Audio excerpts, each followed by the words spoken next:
Çok iyi olmuş Alper Bey. Elinize sağlık.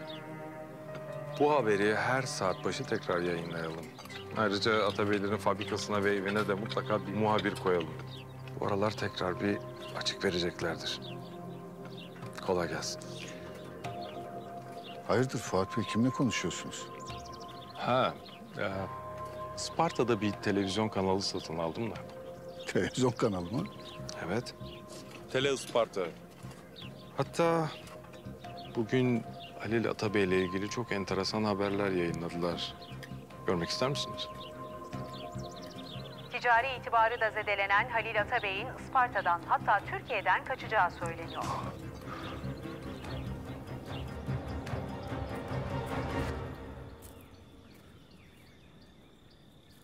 Ya gelmesene artık peşimden. Ormanda seni bir başına bırakmam. Hep laf, hep laf. Sırrı abi neredesin ya? Sırrı abi! Sırrı abi! Şu yukarıda bir oba dağ var. Oraya da bakalım mı? Çok biliyorsun.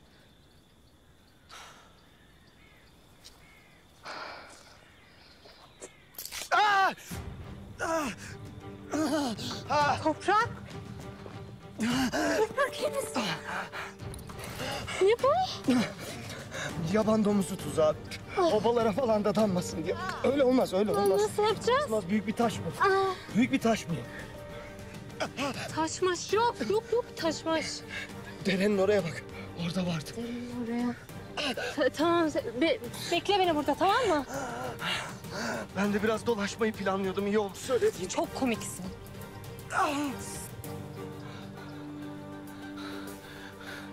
Bir yabani hayvanımız eksikti. O da oldu, iyi oldu.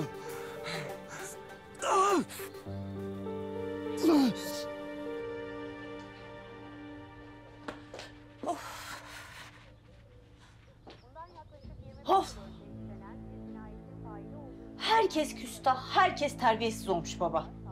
Ne oluyor kızım? Ya baba ben adamın birine para kaptırdım. Onu bir kulağını çekmek lazım. Yapar mıyız? Kimmiş o? Sülüğün teki.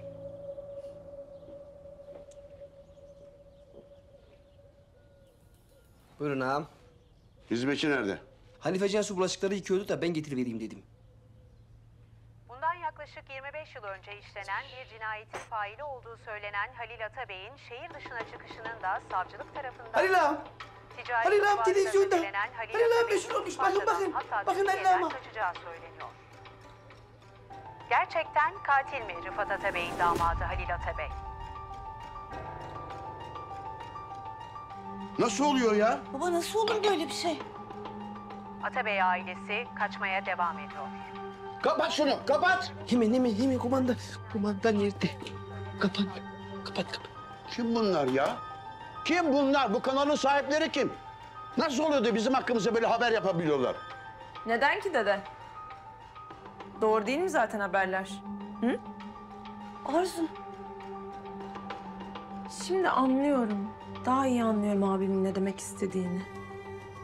Şimdi daha iyi anlıyorum abimin neden bu evi terk ettiğini anne. Uzatma Arzu. Neden dede? Uzatırsan beni de mi evden kovarsın? Anne, bulabildin mi mafya ile ilgili bir bağlantı? Hı? Yana yakıla onu arıyormuşsun da. Kızım sen ne biçim konuşuyorsun ya? Ne söylüyorsun sen? Ben de abim gibi sizden utanıyorum. Arzu. Arzu.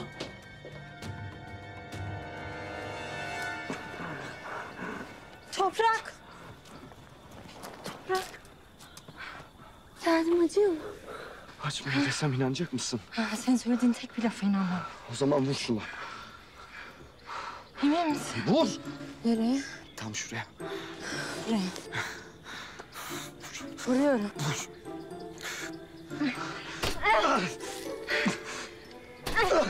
Acıyor değil mi? Vur! Burada.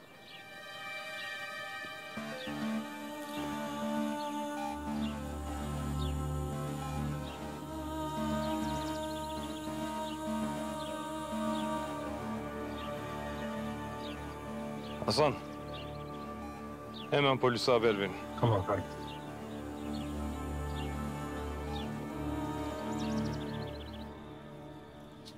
Dur.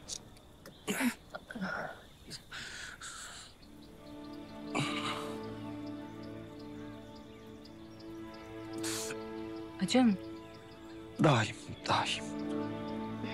sen dön istersen bir hastaneye git. Az da olsa kan var. Bir, bu halde ben şehre tek başıma falan dönemem. İki, ölsem de ben seni bu ormanda bir başıma bırakmam. Ölsem de bir başına bırakmamış laflara bak.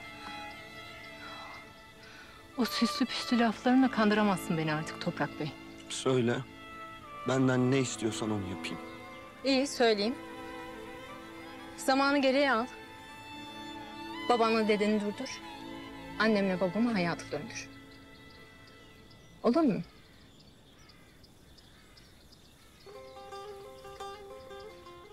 Sırrı abi duydun mu? Hı hı. Sırrı abi. Sırrı abi! Sırrı abi! Hadi. Hadi kalk gidiyoruz. Yalnız benim yürüyebilmem için senin bana yardım etmen lazım. Yalnız bana yük olmaya başlıyorsun sen.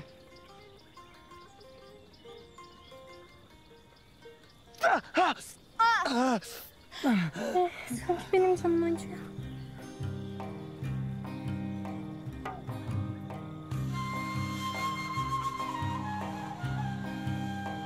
Hadi zaman kaybettiriyorsun bana. Sırrı abiyi bulamayacağız.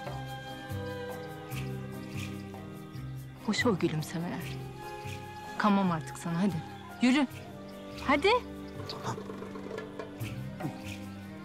Sırrı abi! Sırrı abi! Sırrı abi! Doktor!